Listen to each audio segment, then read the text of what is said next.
इस मिशन के जरिए पहली बार कोई भारतीय अंतरिक्ष यात्री इंटरनेशनल स्पेस स्टेशन पर गया।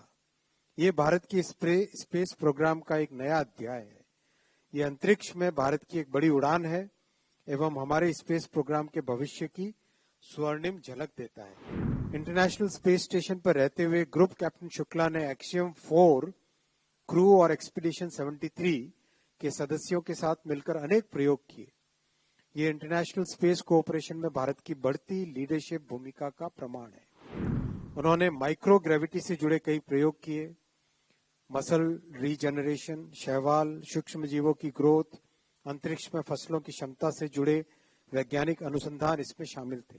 भारत आने वाले समय में गगनयान मिशन के जरिए और भी बड़े लक्ष्यों की ओर देख रहा है। भारत अब मानव अंतरिक्ष मिशन की बड़ी शक्तियों में से एक बनने की ओर अग्रसर है। आज यूनियन कैबिनेट ने हमारे स्पेस के बहुत बड़े अचीवमेंट पर एक प्रस्ताव पारित किया है। आईएसएस से ग्रुप कैप्टन शुभांशु शुक्ला की वापसी पर मंत्रिमंडल ने एक बड़ा संकल्प पारित किया है, वो मैं आपके सामने पढ़ना चाहूंगा। आज मंत्रिमंडल कई महत्वपूर्ण विषयों के साथ देश की एक महान उपलब्धि से जुड़ी देश की भावना को अभिव्यक्त कर रही है। 15 जुलाई को भारत की अनंत आकांक्षाओं का प्रतिनिधित्व करते हुए ग्रुप कैप्टन शुभांशु शुक्ला अंतरिक्ष यात्रा से सकुशल धरती पर लौटे हैं। ये समूचे देश के लिए गर्व, गौरव और उल्लास का अवसर है। आज मंत्रिमंडल देश के साथ मिलकर ग्रुप कैप्टन शुभांशु शुक्ला की सफलतापूर्वक पृथ्वी पर लौटने का अभिनंदन करता है। उन्होंने इंटरनेशनल स्पेस स्टेशन पर 18 दिन का ऐतिहासिक मिशन पूरा किया है। ये मिशन 25 जून 2025 को लॉन्च हुआ था, जिसमें group captain Shubhanshu Shukla mission pilot के रूप में शामिल हुए थे। इस मिशन के जरिए पहली बार कोई भारतीय अंतरिक्ष यात्री इंटरनेशनल स्पेस स्टेशन पर गया।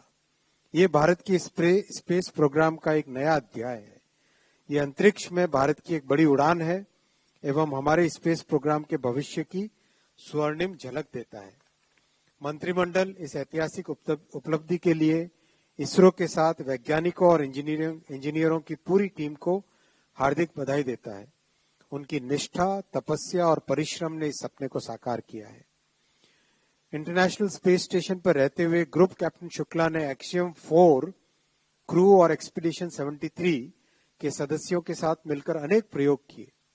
ये इंटरनेशनल स्पेस कोऑपरेशन में भारत की बढ़ती लीडरशिप भूमिका का प्रमाण है। उन्होंने माइक्रो ग्रेविटी से जुड़े कई प्रयोग किए। मसल रीजनरेशन, शैवाल, सूक्ष्म जीवों की ग्रोथ, अंतरिक्ष में फसलों की क्षमता से जुड़े वैज्ञानिक अनुसंधान इसमें शामिल थे। इस मिशन में माइक्रोब्स के जीवन की संभावनाएं और इंसान के क्षमता पर अंतरिक्ष के असर का अध्ययन भी हुआ।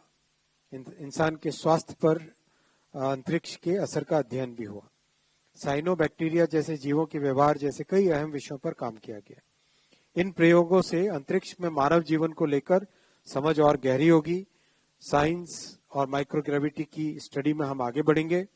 भारत आने वाले समय में गगनयान मिशन के जरिए और भी बड़े लक्ष्यों की ओर देख रहा है। हमने भारतीय अंतरिक्ष स्टेशन का संकल्प भी लिया है। शुभांशु शुक्ला के मिशन की सफलता ने भारत को अपने लक्ष्य के एक कदम और करीब पहुंचा दिया है। भारत अब मानव अंतरिक्ष मिशन की बड़ी शक्तियों में से एक बनने की ओर अग्रसर है। मंत्रिमंडल प्रधानमंत्री श्री नरेंद्र मोदी जी के विजनरी और निर्णायक नेतृत्व की सराहना करता है। उनकी दूरदृष्टि, भारत की स्पेस क्षमता और उनके अटल विश्वास और उनके मार्गदर्शन ने भारत को इस मुकाम तक पहुंचाया है। सरकार को इस बात पर गर्व है कि पिछले कुछ वर्षों में भारत ने अंतरिक्ष के क्षेत्र में अनेक ऐतिहासिक उपलब्धियां हासिल की है। 23 अगस्त 2023 को चंद्रयान 3 ने चंद्रमा के दक्षिणी ध्रुव पर ऐतिहासिक लैंडिंग की थी। इस दिन को अब नेशनल स्पेस डे के रूप में मनाया जाता है। इसी तरह आदित्य L1 मिशन ने सूर्य के रहस्यों को समझने में नई दिशा दी है। ये उपलब्धियां भारत की वैज्ञानिक प्रतिभा और आत्मनिर्भरता का प्रमाण है। सरकार ने स्पेस सेक्टर में जो सुधार किए हैं, उससे भारत की स्पेस इकोनॉमी को भी अभूतपूर्व गति मिली है। इस सेक्टर में करीब 300 नए स्टार्टअप्स उभरे हैं। इससे बड़े पैमाने पर रोजगार का सृजन हुआ है, साथ ही इनोवेशन, एंटरप्रेन्योरशिप और टेक्नोलॉजी ड्रिवन डेवलपमेंट का नया इकोसिस्टम तैयार हुआ है। ग्रुप कैप्टन शुभांशु शुक्ला का मिशन सिर्फ एक व्यक्ति की सफलता नहीं है, ये भारत की युवा पीढ़ी के लिए प्रेरणा की मिसाल है। इससे हमारे बच्चों और युवाओं में जिज्ञासा बढ़ेगी, वैज्ञानिक सोच विकसित होगी। इससे प्रभावित होकर बड़ी संख्या में युवा साइंस और इनोवेशन को अपना करियर बनाएंगे। मंत्रिमंडल का दृढ़ विश्वास है कि ये मिशन विकसित भारत की संकल्प को नई ऊर्जा देगा। 2047 तक भारत को विकसित राष्ट्र बनाने का जो सपना प्रधानमंत्री जी ने और देश ने देखा है, उसे नई मजबूती मिलेगी।